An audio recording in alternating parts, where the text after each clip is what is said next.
नमस्कार दोस्तों, स्वागत करते हैं आपका ग्लोबल अफेयर्स चैनल में। अभी एक बड़ी खबर निकल के आ रही है कि कैस्पियन सी में ईरान का एक वेसल था जिसके ऊपर यूक्रेन ने अटैक किया है, जिसकी वजह से एक ईरानियन सेलर की जान चली गई है और इस पार्टिकुलर इवेंट को काफ़ी ज़्यादा क्रिटिसाइज़ किया है ईरान की अथॉरिटीज़ ने। अगर हम उनके फॉरेन मिनिस्टर की ट्वीट देखें, तो वो कहते हुए नज़र आ रहे हैं कि जो ज़ेलेंस्की का अटैक हुआ है ईरान की कमर्शियल वेसल के ऊपर, ये एक यूएन चार्टर का पूरी तरीके से वायलेशन है। Done at in Israel behaves to drag Europe into war. देखो, इनका ये मानना है कि इज़राइल और यूएस कुछ ज़्यादा अचीव नहीं कर पाए हैं ईरान को अटैक करके। इज़राइल चाहता है कि यूक्रेन के ज़रिए पूरे यूरोप को वॉर में उलझा लिया जाए। उसके आगे ये कहते हैं कि इनकी बात हो चुकी है यू के हाई रिप्रेजेंटेटिव से, और ये कहते हैं कि जो फ्रीलोडर है इन कीव, यानी फ्रीलोडर मतलब जो मुफ्त की खाता है, और जो कीव में फ्रीलोडर यानी ज़ेलेंस्की की बात कर रहे हैं कि जो फ्रीलोडर है कीव है, इसके जो अटैक हुआ है उसको हम अनआंसर्ड नहीं करेंगे।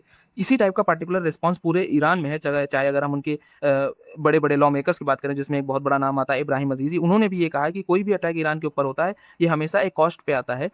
चाहे वो आप चाहो तो यूएस और इज़राइल से पूछ लो, ये इस बात को कहते हुए नज़र आ रहे हैं। तो इनका भी यही कहीं न कहीं सेंस है कि हम इस बात का जवाब ज़रूर देंगे। अब देखना ये होगा कि कब इसका जवाब देता है, क्या ईरान सच में इसका जवाब देता है? हालाँकि हम यूक्रेनियन अथॉरिटीज़ की माने तो इस पार्टिकुलर अटैक को उन्होंने एक्सेप्ट किया है। इससे पहले हमने देखा कई बार कार्गो शिप के ऊपर अटैक हुए हैं, उसपे कई सारे भारतीयों ने अपनी जान भी गँवाई है। और ये थोड़ा देख के अजीब-सा लगता है कि देखो, एक उनका सेलर मरा ईरान का, वो लोग हो हल्ला मचाने लगे कि हम इसका जवाब देंगे, हम इसको नहीं छोड़ेंगे। पर इधर कितने मरे भारतीय के? पहला यूएस ने हेल फायर अटैक किया था जिसमें 3 भारतीयों ने जान गँवाई थी। उसके बाद ईरान ने अटैक किया, उसमें 1 भारतीय ने अपनी जान गँवाई। फिर रशिया के अटैक में कुछ भारतीयों ने अपनी जान गँवाई। तो कहीं न कहीं हमको भी देखना होगा यार कि ये लोग आके मार के चले जाते हैं, इनको पता होता है कि इसमें इंडियन से मार के चले गए। चाइना भी तो है हर जगह पे। मानते हैं कि हमारे सेलर सबसे ज़्यादा हैं पूरी दुनिया में, पर चाइना के भी बहुत ज़्यादा सेलर्स हैं, उनके पर कभी नहीं अटैक हमने सुना। तो हमें कहीं न कहीं इंटरनेशनल कम्युनिटी के ऊपर आवाज़ उठानी पड़ेगी, थोड़ा डर बैठाना पड़ेगा कि भाई ऐसे ही नहीं आप आके मार के चले जाओगे। देखते हैं इसका क्या होता है। ख़ैर, ये जो पार्टिकुलर अटैक हुआ इसको यूक्रेनियन अथॉरिटीज़ ने एक्सेप्ट किया है। इससे पहले हमने देखा कभी एक्सेप्ट नहीं करता था कोई, कि वो मिसफायर होगा ये बोलते, लेकिन इन्होंने कैटेगोरिकली एक्सेप्ट किया कि हमने कराया है। इनका तर्क ये है कि जो यूक्रेनियन प्रेसिडेंट व्लादिमीर ज़ेलेंस्की कहते आते हैं कि जो ईरान है उसने हम पर अटैक किया है। एक इंटरव्यू हुआ था यूक्रेनियन प्रेसिडेंट का जब ये अटैक हुआ, तो इस इंटरव्यू में ये रिपोर्टर इनसे पूछता है कि आपने जो ये अटैक कराया है इससे कंसर्न बढ़ सकता है और ईरान भी यूक्रेन के ऊपर अटैक कर सकता है, जैसा वो कहते हुए आ रहे हैं।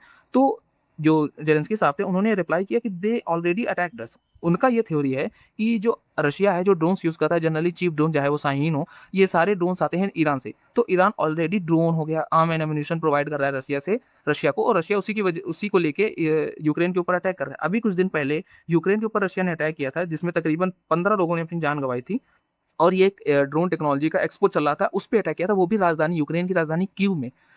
ये मानना इनका है ज़ेलेंस्की का कि जो ईरान प्रोवाइड करता है आर्म एंड एम्यूनिशन, उससे रशिया अटैक करता है, तो कहीं न कहीं ईरान ऑलरेडी हमें अटैक कर रहा है, तो इसी का रिटेलिएशन, तो उन्होंने ये जो रिटेलिएशन है वो इस थ्योरी से जोड़ा है। हालाँकि वो नॉर्थ कोरिया को भी इस सब में जोड़ते हैं, बहरहाल वो अलग केस हो जाता है। हालाँकि ये तो हो गया जो फ्रंट एंड थ्योरी। अगर हम बैक एंड की बात करें, तो ये है आपका ईरान, ठीक है? ये रहा कैस्पियन सी, और इधर रहा रशिया।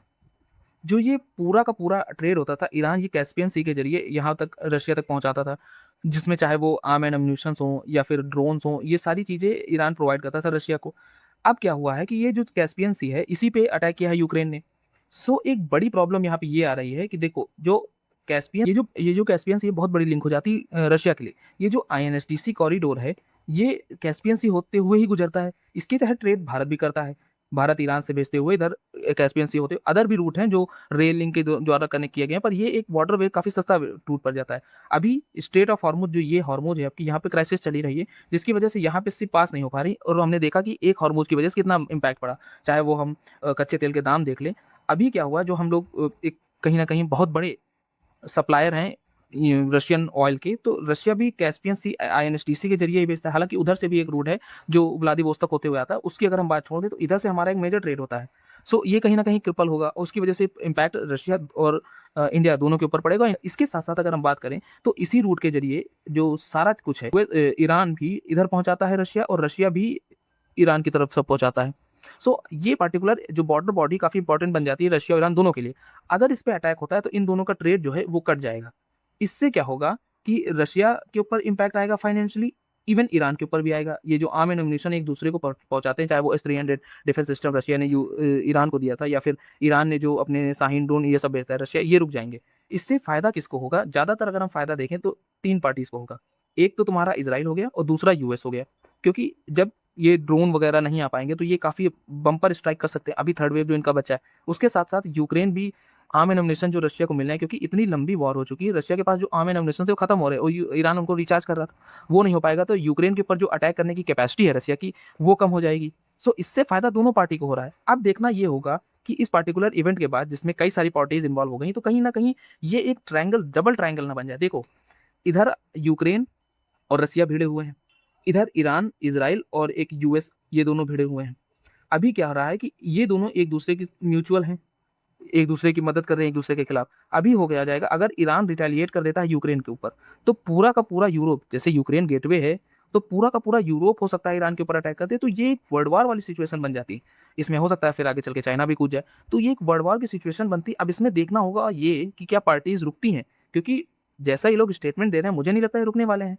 उसके साथ साथ अगर ये ट्रायंगल बन गया, चाहे ये ईरान ईरान और इसराइल और यूएस का हो, और इधर ईरान इधर भी चला गया है यूक्रेन के पास, और रशिया भी इसमें आ गया इन्वॉल्व होके, तो ये ट्रायंगल को शांत कर पाना इतना आसान नहीं होगा। यहाँ पे हमने देखा 3 पार्टीज इन्वॉल्व थी, और 3 पार्टीज के लिए एक एग्रीमेंट बना पाना इतना आसान नहीं है, तो यहाँ पर भी 3 पार्टीज इन्वॉल्व हो जाएंगी जो एक ट्रायंगल बन रहा है इनकी तरफ, इससे भी एक बड़ी प्रॉब्लम आके खड़ी हो जाएगी। सो देखना ये होगा कि क्या इस पे रिटेलिएशन की जो बात हो रही है वो रुकती है, अब इसमें क्या डिसीजन लिया जाता है, क्या ईरान रिटेलिएट करेगा, उसके रिटेलिएशन में यूक्रेन भी रिटेलिएट करेगा, और ये वॉर में चपेट में हो सकता है अगर रिटेलिएशन बढ़ता जाए तो इसमें कई सारे कंट्रीज और इन्वॉल्व हो जाए, चाहे वो हो सकता है फ्रांस हो जाए, या फिर ब्रिटेन हो जाए, या फिर जर्मनी हो जाए।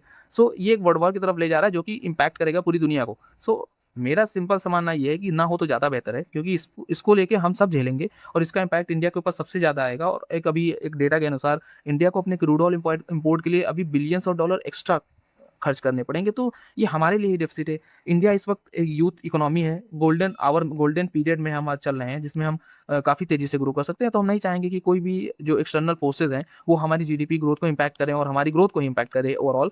सो देखना ये होगा कि इसमें क्या होता है। अभी कुछ कह पाना तो इतना आसान नहीं है, क्योंकि ये पार्टीज जैसे उलझती जा रही हैं और ये केस जैसे उलझता जा रहा है, इसमें दिक्कत बढ़ने वाली है।